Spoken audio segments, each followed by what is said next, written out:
Oi, gente, bem-vindos ao meu canal. Eu sou Valesca e aqui vamos mergulhar no mundo dos livros que vão nos ajudar a entender mais sobre educação de filhos. Se você quer acompanhar a leitura de alguns trechos destes livros, fiquem aqui comigo.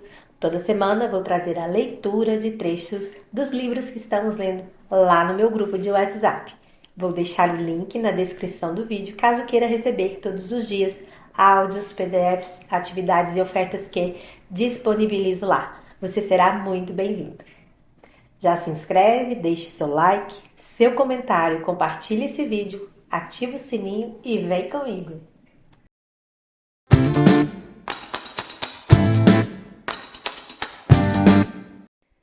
Então, a gente acabou com aquela parte do livro, né, que fala muito ali para a questão de gestantes, né, para mães de primeira viagem que têm seus filhos bebezinhos ainda. Agora a gente vai entrar na parte 5. E o nome desse capítulo chama Condições para a Boa Saúde Mental, tá bom? Então, é fantástico que nossa sociedade esteja finalmente falando sobre saúde mental infantil e do que podemos fazer para promovê-la. Mas é triste que a saúde mental das crianças esteja em um ponto crítico. Nesta sessão, vou me referir muito às primeiras semanas e aos primeiros meses e anos, dada a importância para infundir uma sensação de segurança em nossos filhos. Mas, como sempre destaco, nunca é tarde para reparar qualquer ruptura que possa ter acontecido nessa época se seu filho for mais velho. Não existe nenhuma garantia de que uma infância carente e terrível resultará em problemas de saúde mental mais adiante, nem que uma infância ideal proteja alguém de perder a cabeça. Dito isso, existem coisas que podemos fazer que darão aos seus filhos as melhores chances possíveis para minimizar potenciais problemas de saúde mental. Temos a obrigação, por eles e por nós mesmos, de tomar um rumo que tenha as maiores chances de resultar em uma mente e um corpo saudável. Isso aqui foi uma introdução, né? Aí agora ela começa aqui falando do o laço. Um dos indicadores mais importantes da boa saúde mental é um forte laço entre pais e filhos. Os humanos são animais sociais. Vivemos em tribos por milênios. Somos programados para criar laços entre nós. É assim que sobrevivemos como espécie. O laço mais primário de todos é entre o filho e seus pais. Você terá um laço com seus filhos que é pré-programado para criar um laço com os pais.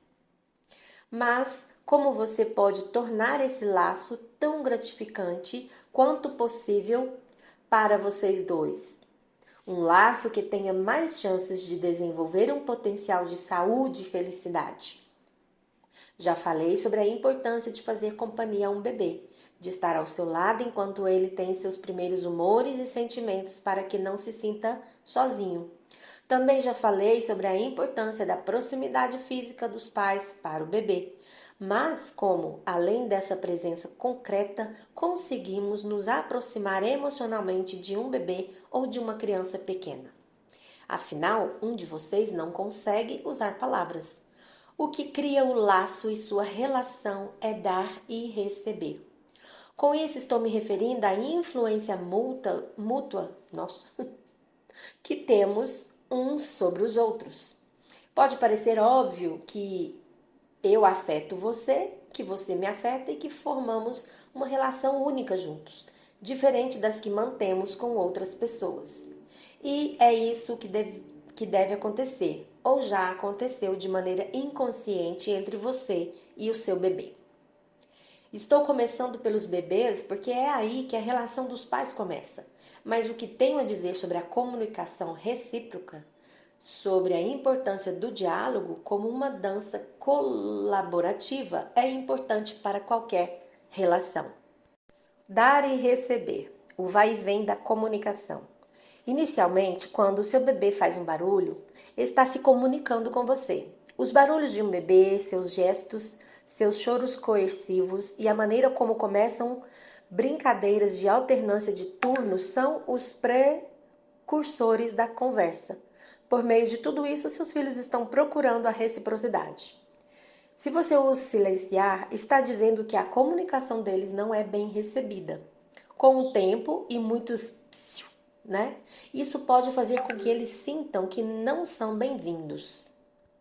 Não sou fã do psiu. Não vejo nada de errado em uma chupeta quando usada em conjunto com atenção e toque amoroso para tranquilizar uma criança, mas não gosto que faça a função de uma rolha para silenciar o vai e vem essencial da comunicação. Antes de nossos filhos aprenderem a articular seus sentimentos, assimilamos seus sinais por observação. Eles podem ter minutos ou anos de idade, mas terão sua própria visão de mundo. Acredito que os pais mais felizes são aqueles que estão abertos e dispostos a aprender com os pequenos, a continuar expandindo sua visão, aceitando a dos seus filhos. Uma criança cuja individualidade e cujo ponto de vista são respeitados aprende de maneira inata a respeitar os outros. Inata quer dizer naturalmente, né? Assim, é porque isso já é inato nosso, a gente já nasce com essa capacidade. Consegue partir do princípio de que existe mais de uma maneira de ver e sentir as coisas. Se você tem um bebê e quer apenas olhar para ele e ter conversas com gestos e expressões faciais, é exatamente isso que você precisa fazer. Essa brincadeira é o que se desenvolve no dar e receber do diálogo e ajuda a fortalecer o laço que se desenvolve na relação.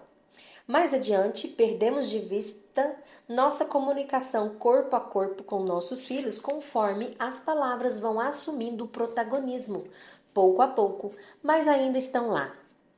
Continua sendo relevante observar uma criança, assim como lhe dar ouvidos para escutá-la de verdade e permitir que exerça um impacto sobre você. E isso é relevante, inclusive, para relacionamentos entre adultos.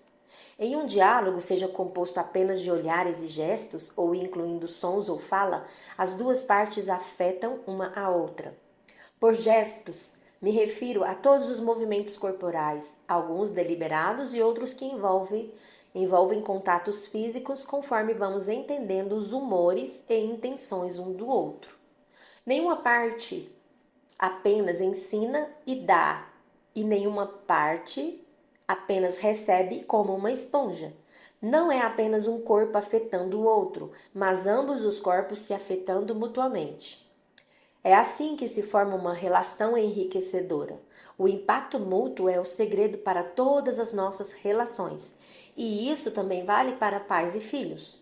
Muitas vezes é fácil estar com pressa demais e dessa forma uma relação, em vez de entrar num ritmo contínuo de vai e vem e alternância de turnos, se torna o que chamo de agente e paciente, em que uma parte é dominadora e a outra submissa, em vez de ambas serem parceiras igualitárias na troca comunicacional. Isso acontece quando não deixamos espaço para o outro responder e, se isso vira um hábito, a relação pode perder o rumo. Pense nisso nos termos de um professor com sua turma. Os professores que cativam os alunos são aqueles que compreendem o grupo e adaptam a aula àquela turma. Eles não têm medo de aprender com os alunos, descobrem o que os estudantes já sabem, os mantêm interessados fazendo com que discutam ideias, confirmam se entenderam antes de passar para a informação seguinte. E confirmam, né? Tem um E aqui. E confirmam se entenderam antes de passar para a informação seguinte. Uma sala de aula que funciona dessa forma é um lugar pacífico de vai e vem, ao passo que, quando um professor apenas distribui informações para os alunos, é provável que eles fiquem ressentidos ou inquietos e não aprendam muito. Eu diria nada, né? A maior frustração e os relacionamentos mais insatisfatórios ocorrem quando não exercemos impacto. Não importa o que digamos e façamos, a pessoa ou organização não nos leva em consideração, mesmo se estiverem fazendo coisas por nós, e podemos nos sentir desamparados, isolados e revoltados. Por isso é importante se permitir ser impactado pelos seus filhos. Deixe que eles influenciem você. É uma forma de dar o exemplo de como se deixar influenciar. o que é importante para que seus filhos, por sua vez, se permitam ser influenciados por você. Que lindo, né? Tô gostando dessa parte aqui do livro. Parece que vai ser muito interessante. O diálogo? Um exemplo de diálogo embrionário é o ato de respirar juntos. A respiração de um bebê é automática. No entanto, com o tempo, o bebê aprende que a respiração também pode ser controlada voluntariamente e que ele pode fazer isso. Ele pode se sintonizar de forma automática com a respiração do adulto que o segura no colo ou com quem está deitado. A sincronização da respiração pode ser parte de como criamos um laço.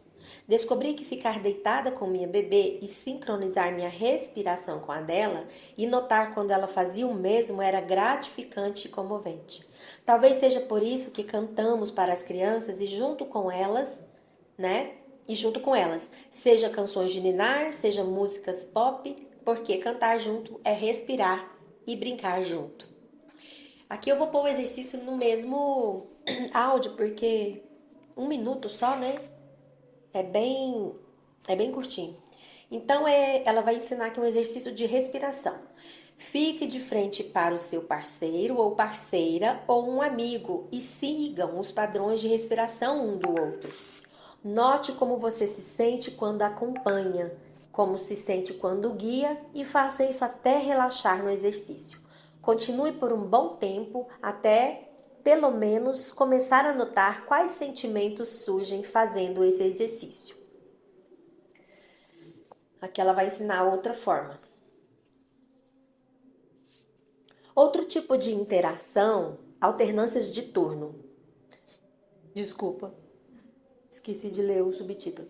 Alternância de turnos. Outro tipo de interação que você pode ter com um bebê muito pequeno pode ser na forma de um jogo de olhar um para o outro, depois desviar os olhos, alternando-se na iniciativa de começar a brincadeira. É uma brincadeira especial porque vocês a inventaram juntos. Durante o jogo, o bebê pode virar inexpressivamente para o outro lado e, em vez de voltar, continuar com a carinha virada. O pai ou a mãe, deu para entender, né, gente? Eu dei uma vacilada aqui.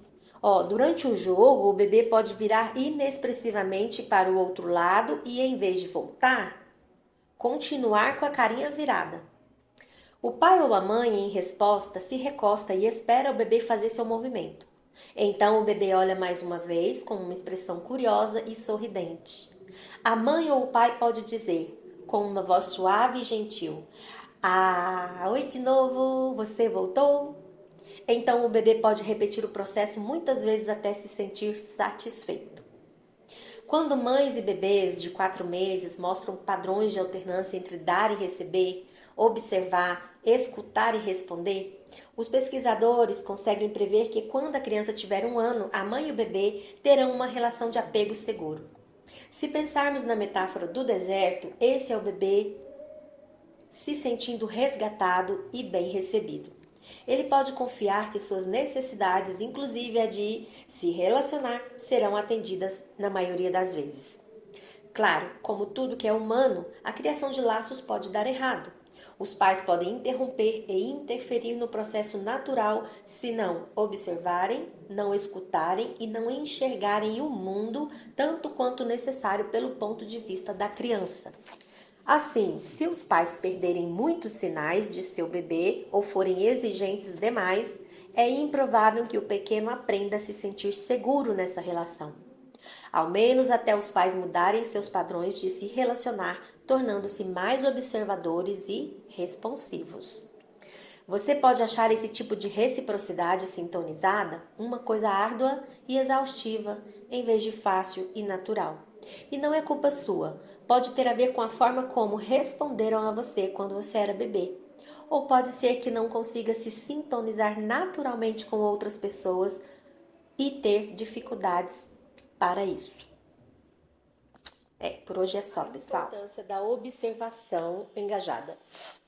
Muitas vezes, quando achamos que estamos ouvindo, tudo que estamos fazendo é esperar uma brecha para falar. Usamos nossa energia para compor uma resposta em vez de tentar entender o que a outra pessoa está tentando comunicar. Parar de fazer isso e permitir que o outro exerça um impacto sobre nós pode ser assustador. Não parece tanto assim se colocarmos esse medo em palavras.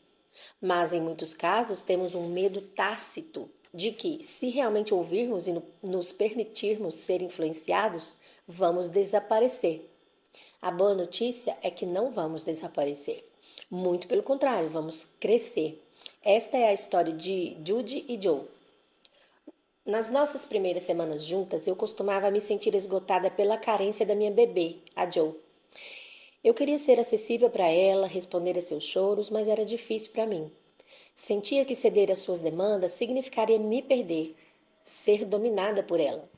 O que me ajudou a ser mais aberta para Joe, em vez de tentar me defender das suas exigências, foi observá-la. Quando eu estava com ela, dando atenção, ela me chamava menos. Aos poucos fui pegando o jeito de evitar alguns de seus choros, aprendendo a interpretar seus sinais antes que ela se angustiasse. Comecei a conversar com ela com um ou outro comentário enquanto cuidava da casa ou das minhas tarefas, deixando espaços para ela falar em resposta. Quando eu não precisava fazer nada, em vez de mexer no celular ou pegar um livro, ficava prestando atenção nela. Percebi que, em vez de sempre tentar mostrar coisas para ela, olhar para o que ela estava olhando, deixar que ela me mostrasse do que gostava, era mais gratificante. Ela olhava para as coisas e eu as trazia para perto dela, ou a levava para perto e olhava junto. Ela me ensinou a parar e observar, porque eu tinha esquecido de como fazer isso. Eu não era de me entusiasmar examinando uma folha ou uma joaninha, nem vendo Bob Esponja, mas observá-la se concentrar nas coisas me fazia sentir algo. Talvez dê para chamar de admiração ou mesmo amor. Conforme Joe foi ficando mais velha e começou a falar, notei que minha relação com ela era sempre melhor quando eu a escutava. Às vezes eu esquecia e falava por cima dela ou mais alto. E, nesses casos, a reação dela era menos positiva. E eu percebia que tinha voltado a cair em um jeito antigo de comunicação que não funcionava para nenhuma de nós. Deixar espaço para nós me enterneceu. Me fez me sentir mais amorosa, não apenas em relação a ela, mas às outras pessoas e coisas.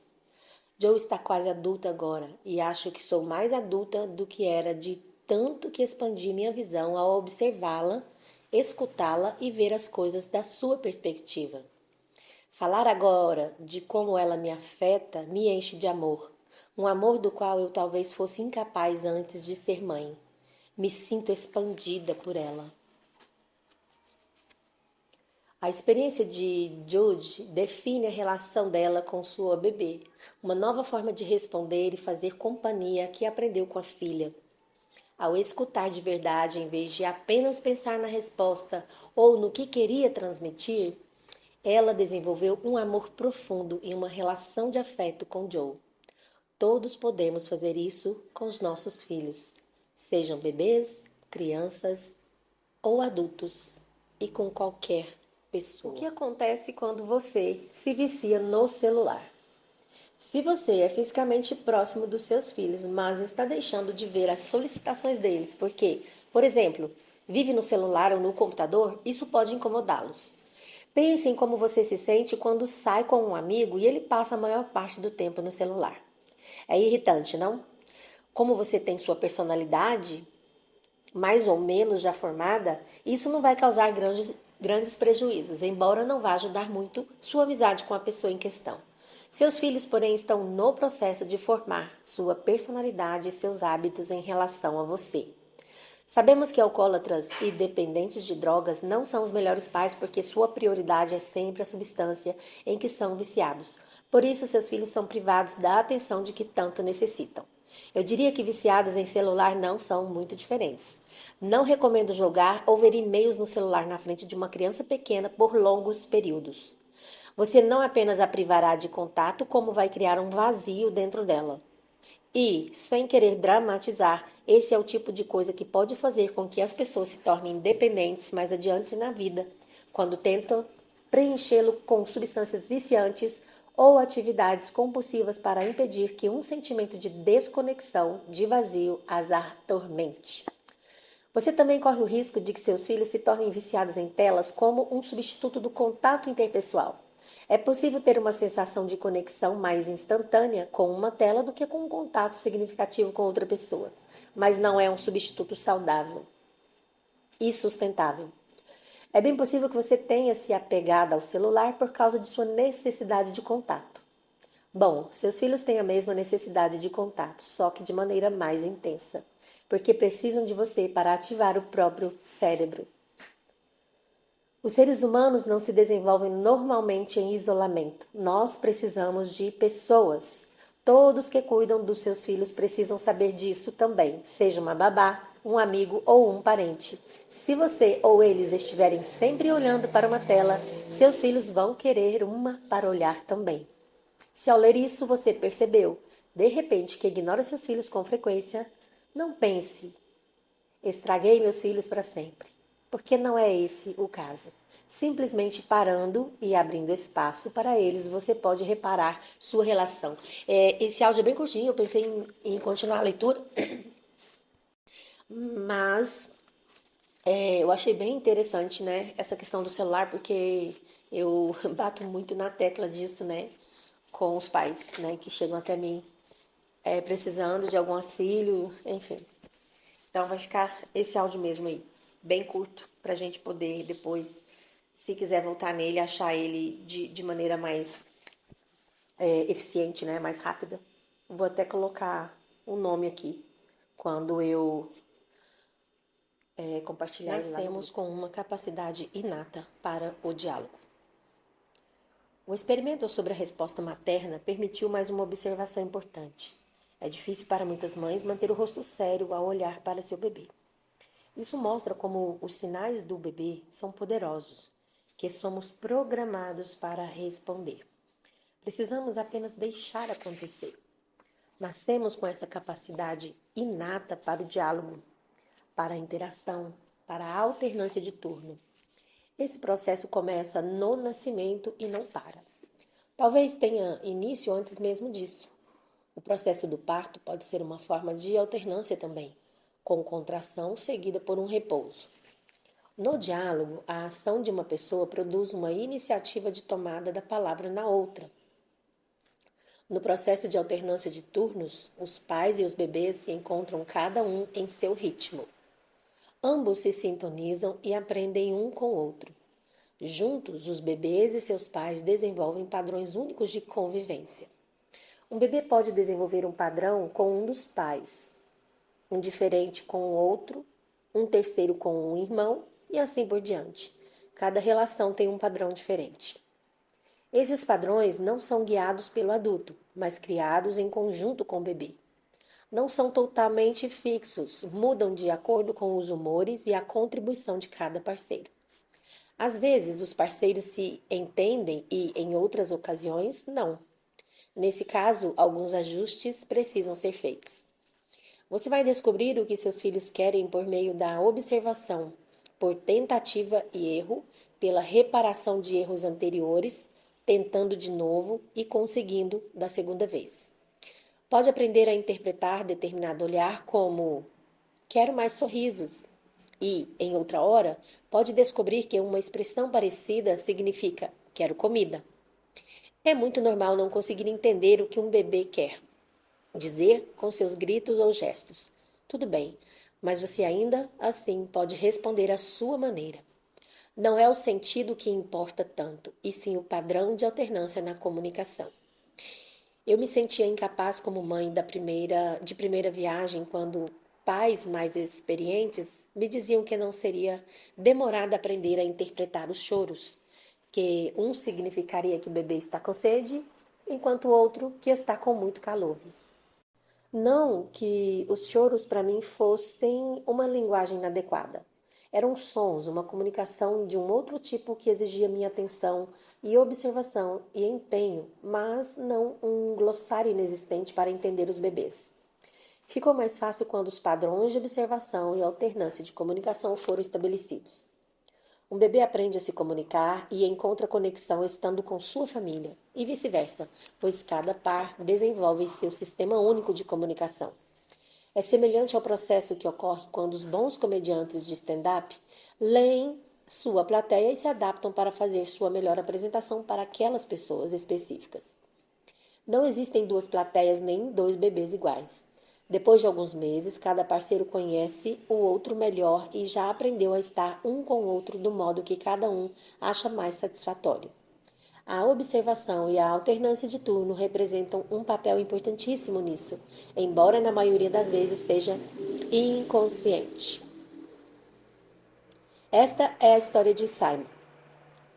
Ao observar meu filho, Ned, percebi que ele estava se comunicando desde o começo. Eu nem sempre entendi o que ele estava me dizendo, mas observá-lo me ajudou a chegar lá. Passei a conhecer os sinais que exigiam que eu fizesse alguma coisa e aqueles que não eram tão urgentes. Ned acabou de fazer 2 anos e consegue dizer algumas palavras e usar frases curtas. Mas nem sempre sabe do que precisa ainda, então precisamos observá-lo para descobrir. No fim de semana passado, estávamos em um restaurante com outra família que tinha filhos maiores, e Ned estava adorando conversar com eles e brincar. Então notei que seus olhos se turvaram, e ele tinha parado de olhar para os demais. Aprendemos que isso é o que Ned faz quando cansou de algo e precisa de um tempo quietinho. Se não notarmos, ele pode começar a chorar até fazer um verdadeiro escândalo. Dessa vez eu notei, então me levantei e perguntei se Ned queria dar uma volta e ele assentiu. Eu o tirei do cadeirão e peguei no colo e o levei para fora do restaurante. Nós nos sentamos na grama lá fora e ele se recostou em mim por 1 ou 2 minutos. Depois começou a colher margaridas e dá-las para mim. Começamos um velho jogo em que conto tudo o que ele me dá. 1 margarida, 2 margaridas, 3 margaridas. Depois ele as pega de volta para me dar de novo. Pude ver que Ned estava calmo e concentrado outra vez e tinha perdido aquele ar aéreo. Quando terminou com as margaridas, ficou olhando ao redor em busca de outra coisa que chamasse sua atenção. E eu disse: "Vamos voltar e terminar de comer?" Ele fez que sim com a cabeça, pegou minha mão e me levou de volta para a mesa. O que me surpreendeu é que não foi chato deixar um grupo de amigos, de tão envolvido que fiquei com Ned. Ele me ensinou a me comunicar em um nível mais corporal, observando e aprendendo quais são seus gatilhos e necessidades. Gente, coisa mais linda, né? Essa história é maravilhoso. O poder da observação. Quando um bebê tem um baixo impacto sobre os pais, não é exigente, é fácil ou agradável, isso é considerado algo bom em algumas filosofias educacionais. Mas manipular uma criança para ter um efeito mínimo em você é desumanizador. É preciso permitir que seu bebê tenha um impacto sobre os pais. Caso contrário, a criança terá de se adaptar demais para ter uma sensação de pertencimento e, ao fazer isso, perder uma noção de si e parte de sua própria humanidade, como pode ter acontecido conosco quando éramos bebês. Os bebês podem não conhecer as palavras ainda, mas podemos aprender a entendê-los por meio da observação. Se treinarmos essa habilidade de observação, isso vai nos ajudar a entender e nos relacionar melhor com nossos filhos, seja qual for a idade deles. Que lindo, né? Então Bebês e crianças também são pessoas. Como adultos, sabemos que é respeitoso ser consciente com todos com quem temos algum contato. Mas às vezes esquecemos que os bebês também são pessoas.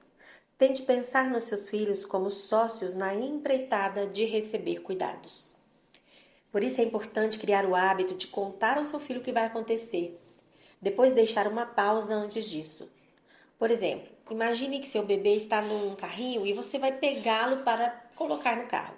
Diga: "Vou colocar você na cadeirinha do carro." Então lhe permita o tempo que ele possa absorver isso. Depois, narre o que está sendo feito. "Agora estou tirando seu cinto. Estou pegando você no colo e vou colocar na cadeirinha." Pode parecer esquisito porque a criança talvez ainda não entenda a linguagem, mas a maneira como aprendemos é ouvindo. Mais importante do que as palavras é o vai e vem entre você e o bebê, a alternância de turnos. Com o tempo, quando o bebê se acostumar com isso, conforme vai vendo o diálogo se estabelece e surgem os espaços para as respostas, ele vai estender os braços para ajudar você a levantá-lo. Faça o mesmo quando estiver trocando a fralda ou suas roupas. Envolva o bebê no maior número de atividades possível, mas especialmente naquelas que vai fazer com ele. As pessoas desenvolvem relacionamentos entre si.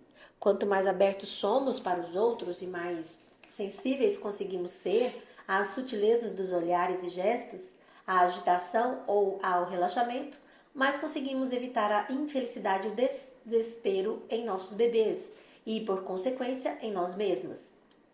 Podemos aprender a relaxar e observar nossos bebês e crianças, respeitar suas atividades e comunicações individuais e aprender com eles.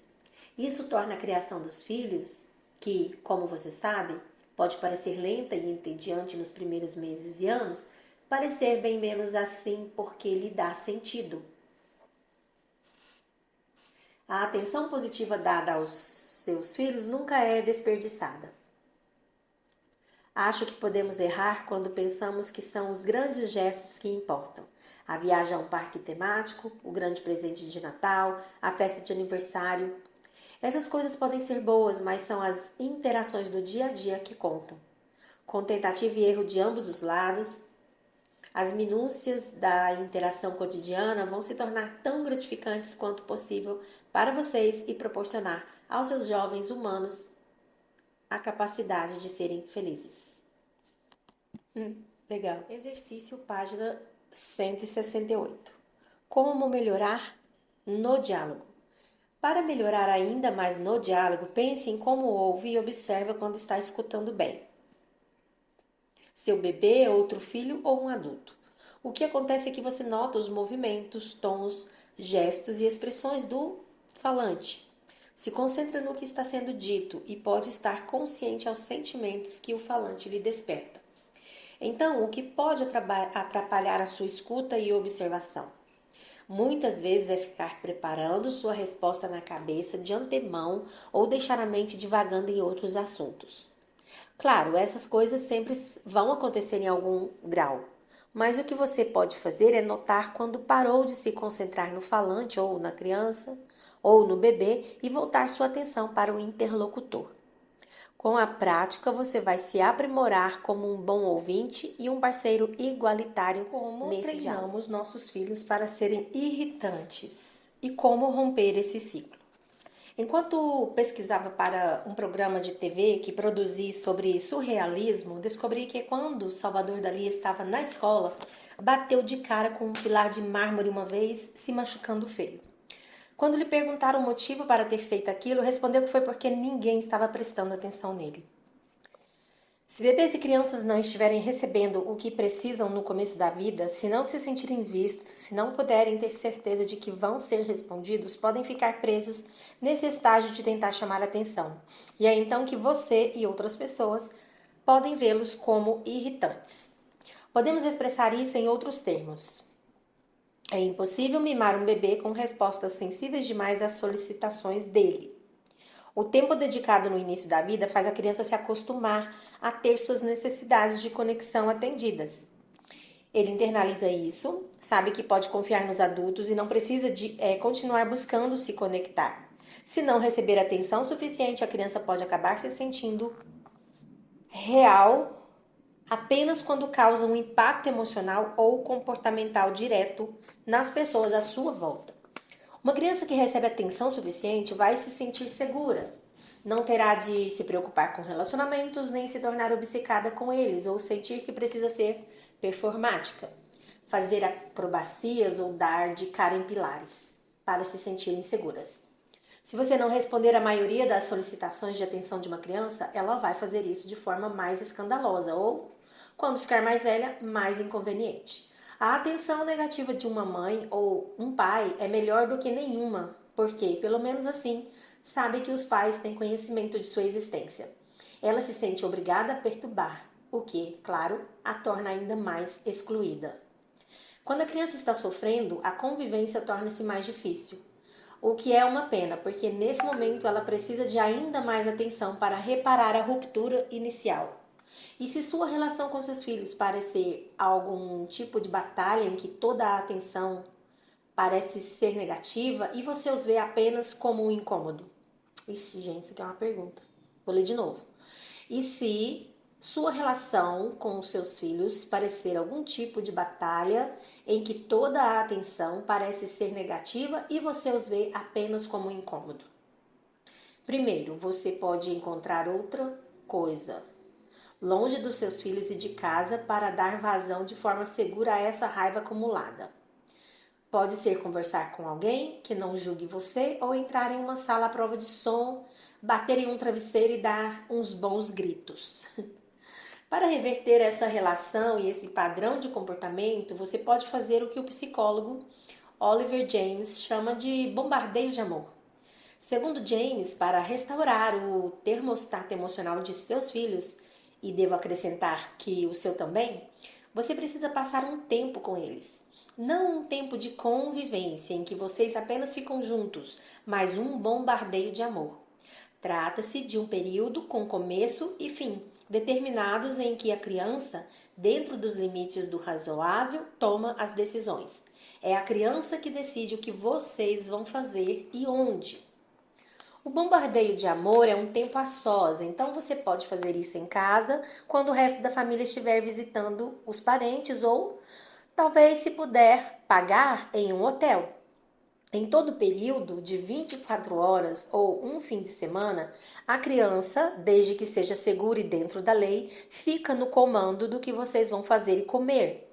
E durante esse período, você também expressa o tempo todo seu apreço e amor por ela. Pode parecer que, ao deixar que a criança tome as decisões e enchê-la de amor, você está premiando um mau comportamento, mas não está. Imagine que você sentia que não recebia atenção e um bom tratamento não faz diferença? Se não fosse esse o caso, se você sente, essa é a sua experiência.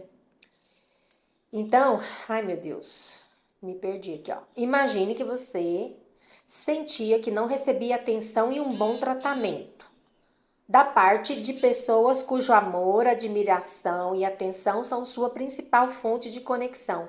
E tudo que mais importa e que a única maneira de se certificar de que vai conseguir isso é se tornando um incômodo. Ela está pedindo para você se imaginar no caso aí, como se isso estivesse acontecendo com você, né? Como é que você iria se sentir? E aí ela diz, não faz diferença se não fosse esse o caso. Se você sente, né, isso, essa é a sua sensação, o seu sentimento, né? Mesmo que outras pessoas pensem que, tipo, não tem nada a ver. Mas é você que tá sentindo, que no caso aqui é a criança que sente, né? Se elas lhe dessem esse amor e essa consideração, você não teria de criar problemas para conseguir sua atenção. O exercício de bombardeio de amor dá à criança uma dose concentrada dessa atenção. Além disso, interrompe seus padrões coercivos de comportamento e restaura seus padrões para um ritmo que inclua o dar e receber. Em meu trabalho como psicoterapeuta, vivo conhecendo adultos que ainda estão presos no estágio de querer atenção. Se não conseguem, são dominados pela vergonha ou sentem que não existem de verdade. Se você não responder à maioria das solicitações de atenção dos seus filhos, pode também estar treinando eles a agir dessa forma manipuladora. O outro resultado possível é que eles desistam completamente da relação e se torne difícil formar uma conexão com eles.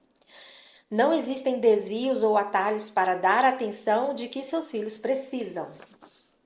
Fazer isso não significa falar o tempo todo que ele fez um bom trabalho ou que é o melhor, o que não necessariamente é uma boa ideia. A questão aqui é não julgar. O que ele precisa é de uma alternância de turno estabelecida de forma regular. O constante vai e vem do discurso verbal e não verbal. Quanto mais esse tipo de atenção for dedicado aos seus filhos, menos vocês terão de compensar eventuais efeitos negativos mais adiante. Pense nisso da seguinte forma: uma mãe ou um pai e um filho estão em um trem. Uma criança tende a ficar entediada em uma viagem longa. O adulto pode brincar com a criança, desenhar com ela, ler para ela, propor um jogo ou passar o tempo dizendo para ela ficar quieta e sentada.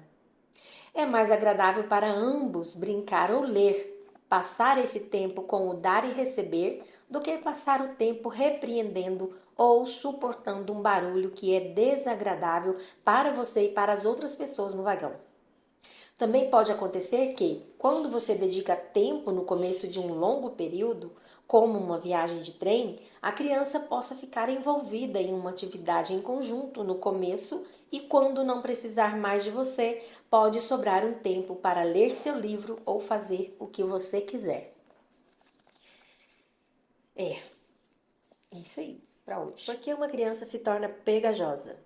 Não se preocupem se seus filhos passarem por um estágio de querer apenas a mãe ou o pai. Isso, na verdade, é um bom sinal. Significa que a criança formou um laço muito forte e que é capaz de fazer isso, o que ajuda na sua capacidade de ser feliz. É natural para uma criança preferir os pais e familiares a outros cuidadores. Quanto mais segura ela se sente no laço que tem com vocês, mais facilidade terá para se separar e formar laços fortes com outras pessoas, porém apenas quando estiverem prontas. Não tenha pressa para deixar isso acontecer. O apego, a ânsia e o amor pelos pais podem parecer opressivo às vezes, mas aproveite. É um sinal de que a criança formou uma relação forte com você. Quanto mais ela estiver segura desse apego, menos vai precisar recorrer a você para se certificar de que o laço de fato existe. Lembro de uma mãe que me disse: "Meu filho me adora e precisa muito de mim. Nunca tive um homem tão fissurado." Estranha essa declaração. Enfim, deve ser a tradução, né? Depois de um tempo, esse menino, assim como outras crianças, vão fazer a seu tempo. Aprendeu a confiar tanto na mãe que agora é fissurado por brincar com os amigos e dormir na casa deles. O segredo para alimentar um espírito independente é, paradoxalmente, deixar que a criança se separe de você quando quiser e estiver pronta, em vez de você afastá-la. Não há nada de errado em crianças mais sensíveis que precisam dos pais por perto. Também não há nada de errado em crianças que querem ficar sozinhas. Somos diferentes e temos necessidades diferentes. Todos passamos por estágios de desenvolvimento, mas cada um em seu próprio ritmo. Não vou dizer qual é a idade certa para sorrir, sentar ou se lembrar de uma música, porque o fato de nos desenvolvermos em estágios e velocidades diferentes não nos torna melhores ou piores.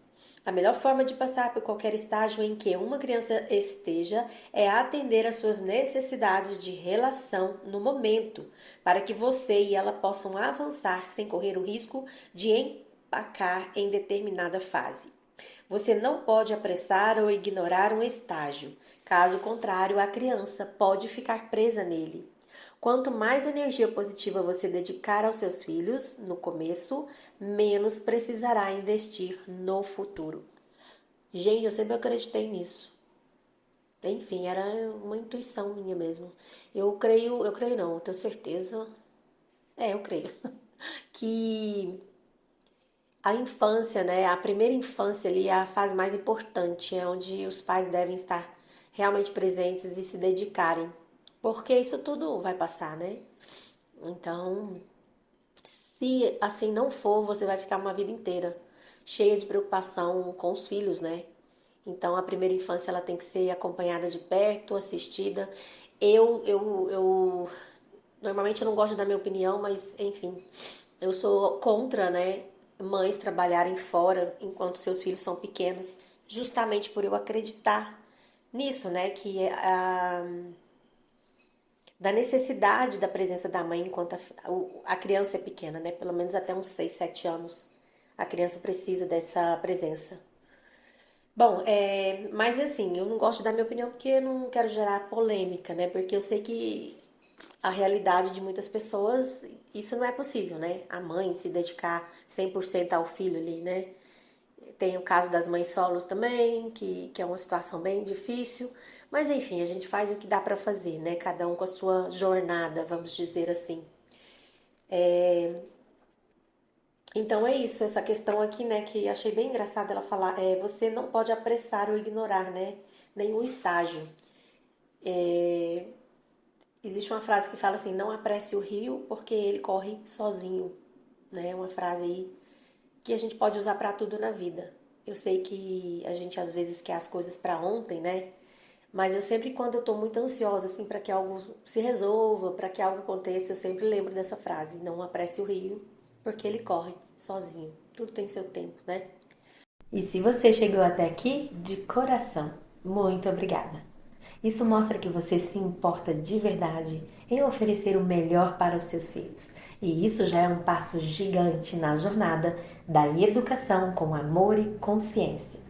Se esse vídeo te ajudou de alguma forma, quero te pedir novamente, deixa o seu like, se inscreve no canal e ativa o sininho, porque aqui tem sempre conteúdo pensado com carinho para apoiar tanto você, mamãe, quanto você, papai. E tem mais um vídeo incrível aqui no canal que está aparecendo na tela agora. É só clicar e continuar essa jornada com a gente. Um grande beijo e até o próximo vídeo.